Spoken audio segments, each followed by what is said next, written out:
guys, Steph here. Now, I know a lot of you people like to see the before and after, so some of you that watch on a regular basis will remember seeing this pen here. As you can see, it's rather tired, and also you'll notice it's got, well, common with these pens, discoloration, so we need to work on it. After that work, here's the pen in question. What we've got for you is a pen I've shown you before, so if you're interested, I've got lots of videos on this particular model. It's the Watermans Ideal number 52 fountain pen. The date of this pen, I don't know. Well, I know they made the Ideals sort of very early 1900s, but this one I'm dating sort of 1920s, 1930s. The size of it capped 136 millimeters capped. Around the diameter of the barrel, it's a nice 11 millimeters in diameter. As you can see, it's now in a more refreshed condition. There's a different word. So yeah, I've actually been working on it. We've cleaned everything, we've disassembled, put a new sack in it, everything's been cleaned, and as you can see, it's now much nicer than it was before. Let's take you to the barrel imprint, which is nice and clear. And what we've got, it says Watermans. To the left, underneath, registered US. It's got this sort of the round sort of Ideal logo in the middle. To the right, Pat Office, and then underneath it says fountain pen. Okay, so you've got that particular imprint on the barrel, and then to the bottom of the barrel, if I can see it, I don't know if you can actually see it. At the bottom of the barrel, it also has Watermans Reg US, Pat's Office, and then to the bottom it has Made in USA.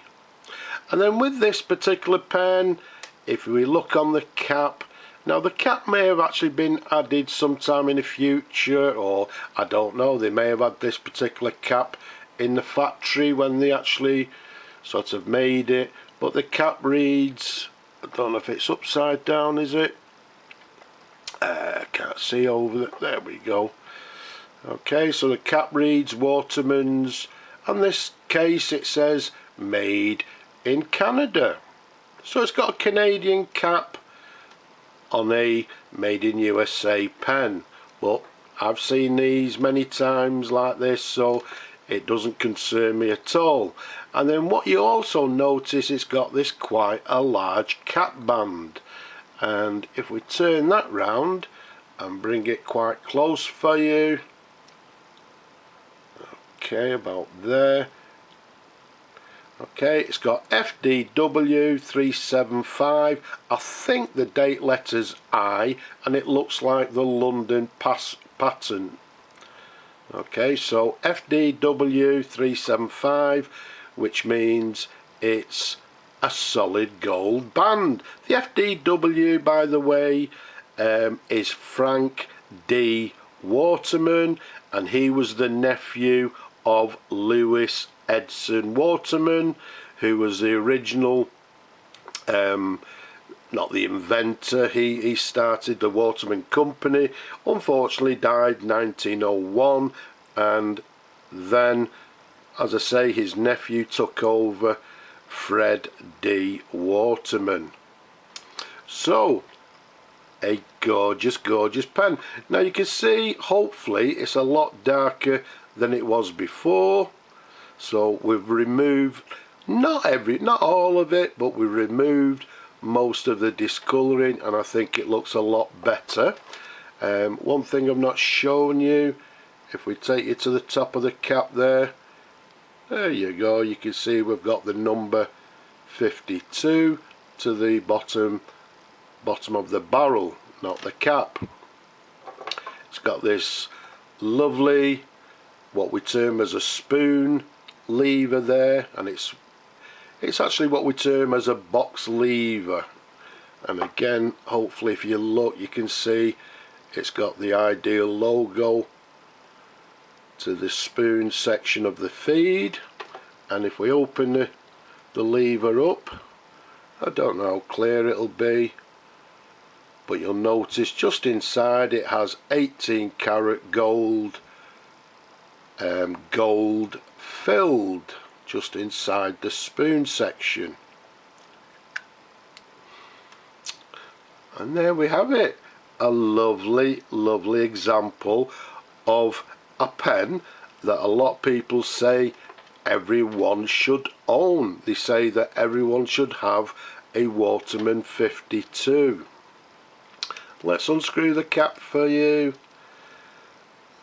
Let's show you the pen in numerous different angles.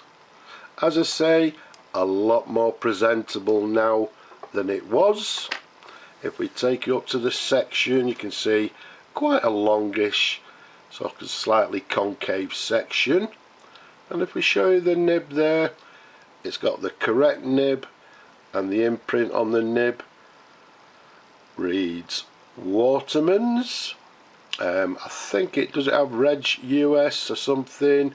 It's the number 2 nib, which is a correct nib for this particular pen. There you go, there's a sideways view, there's the feed underneath, and as with all my pens, lovely and clean, because as I say, everything gets totally disassembled, everything gets totally cleaned. Now even with my large hands, it's still a nice comfortable pen to hold. You can see it's quite a long pen, but how does it write? Well, what we're going to do for you, we'll actually put some ink in the pen, and what we do, nice and simple, dip the nib, little bit of the section in the ink, and pull on the lever. So let me just get my fingernail.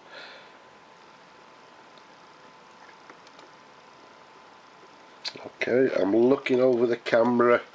There's lots of bubbling going on in the ink, so that's precisely what we want to see. Let's pop the ink to one side. Let's reach over and get our pad. Let's see how the pen writes. So what we have is a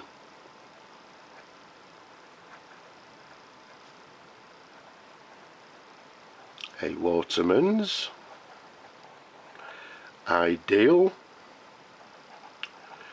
number 52.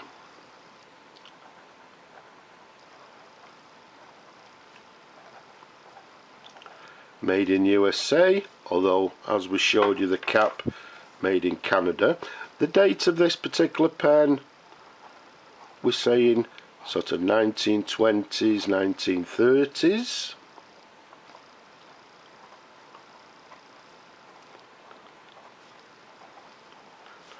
Writing very nicely.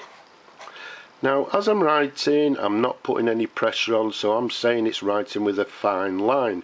However, if we apply some pressure on the downward stroke, let's do some figure of eights.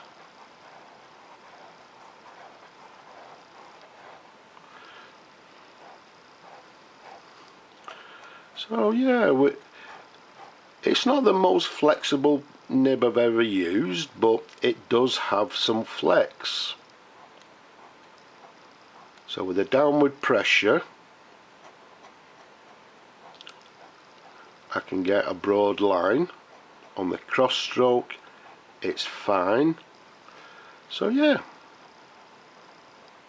a nice writer. So there's a writing sample. As I say, writing with a fine line, just with no sort of pressure, writing very nicely. With a little bit of pressure on the downward stroke, you can see we're getting a little bit of line variation. But all in all, nice writer. So what we'll do, we'll flush the pen out after the video, and I'm sure somebody will enjoy this pen for many years to come. So there we have it, a Watermans 52, as some people say, the pen that everybody should own or should have in their collection. Came lots of different variations, some with clips, some with gorgeous overlays, some with gold bands, lots of different variations. But as you can see now, this is a lovely example, a lot nicer than it was before.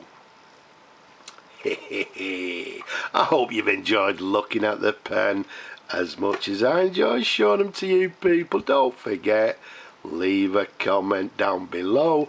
Don't be shy, come on, leave a comment. Don't forget as well, just down below as well, give the video a thumbs up if you will, it helps me I believe. And don't forget to subscribe.